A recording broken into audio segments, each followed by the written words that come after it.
Décharge de Dar es Salaam, le bras de fer persiste entre le gouvernement et les habitants au sujet du déguerpissement des occupants des lieux. Cette semaine encore, le gouvernorat de Conakry a évoqué le cas avec l'administration du quartier.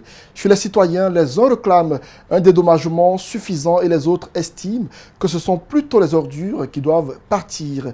Qui des deux aura le dernier mot? Élément de réponse dans ce reportage signé Aboulaye Sadio Diallo, Aboulaye Kamara. Dar es Salaam 2. L'Himalaya d'ordures au cœur de la commune de Ratouma fume depuis plusieurs décennies. Les habitants du quartier qui aspirent cette fumée toxique au quotidien refusent de quitter les lieux malgré les avertissements répétitifs du gouvernement.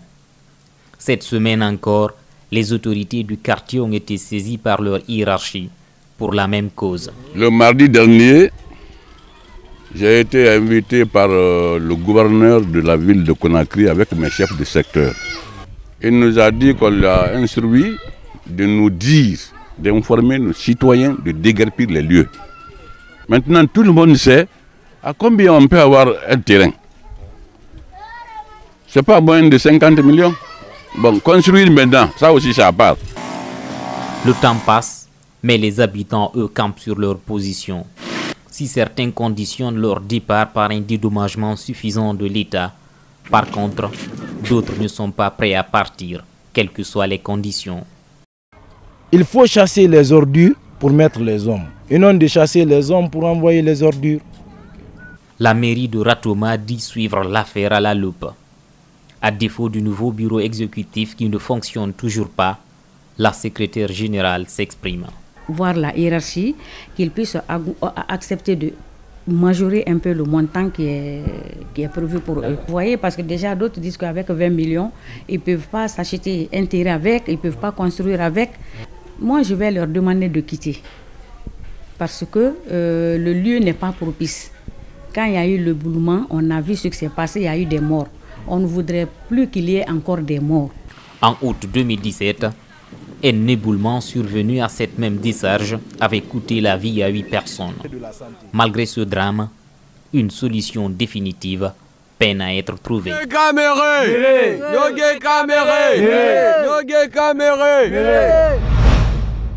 Dossier justice à présent, le groupe de presse 6 Médias est en procès avec certains de ses anciens employés.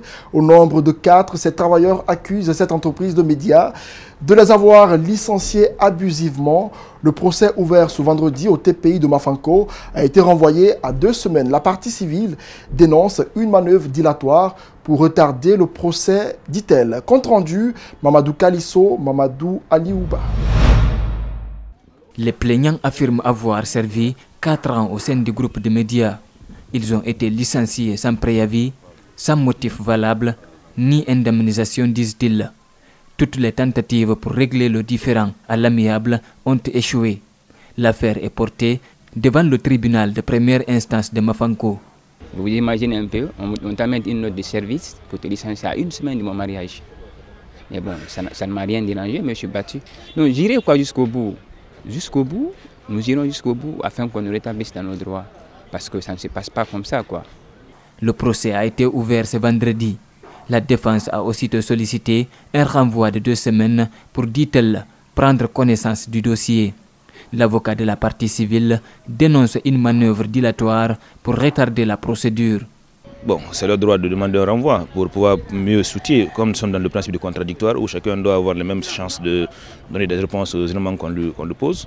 On n'a pas de problème, mais peut-être qu'à 15 ils vont venir avec les conclusions auxquelles on va répliquer aussi.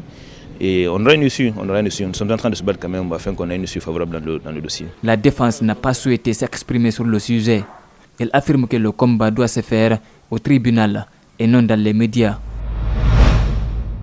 Éducation à présent, depuis quelques années, les élèves guinéens sont attirés par les sciences exactes. Dans la commune de Matoto, par exemple, en 2018, 60% des admis au brevet d'études du premier cycle ont choisi les mathématiques et selon le témoignage de nombreux encadreurs, ces élèves sont persévérants et sérieux. Qu'est-ce qui explique ce choix? Élément de réponse dans cet autre reportage que nous signent Mamadou Kalisso et Mamadou Aliouba. Selon les chiffres fournis par la direction communale de l'éducation de Matoto, en 2017, Sur 6145 admis au BEPC, 42,5% ont été orientés en sciences maths.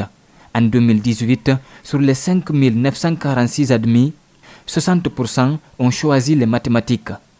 Pour vérifier ces données, nous nous sommes rendus dans certains établissements de la commune de Matoto. Au lycée El Hadj Bouakar Birobari, à Sangoya, sur un effectif de 2134 élèves, 61% font les sciences mathématiques. Par rapport même au lycée Bouakar Biro, en fait, en sciences et yachts, ça dépasse les 3 profils. Et la raison est simple.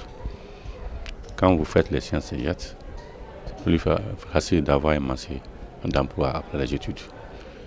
Même constat au lycée Dr Ibrahima Fofana, au quartier Anta Marché.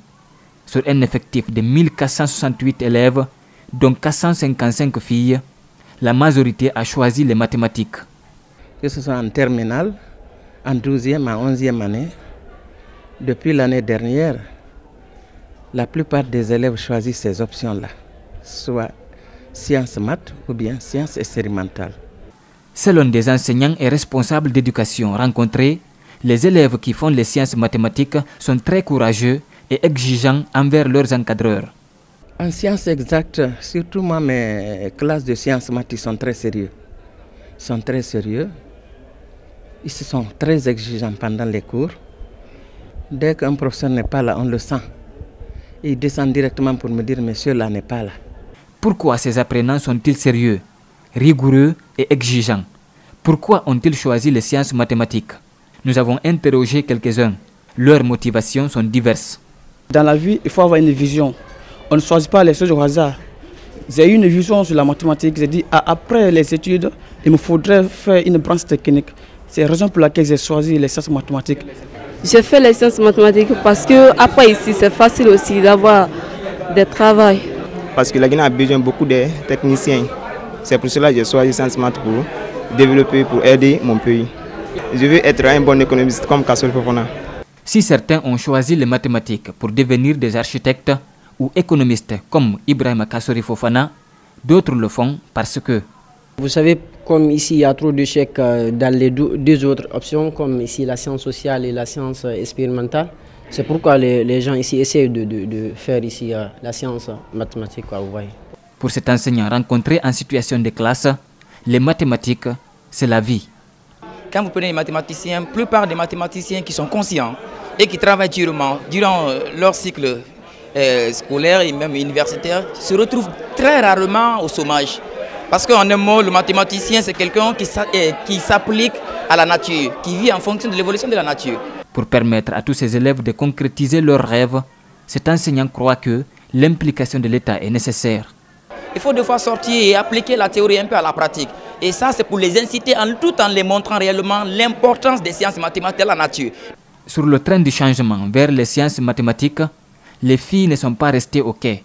Sur les 3590 élèves orientés en maths en 2018 dans la commune de Matoto, 1547 sont des filles, soit 43%.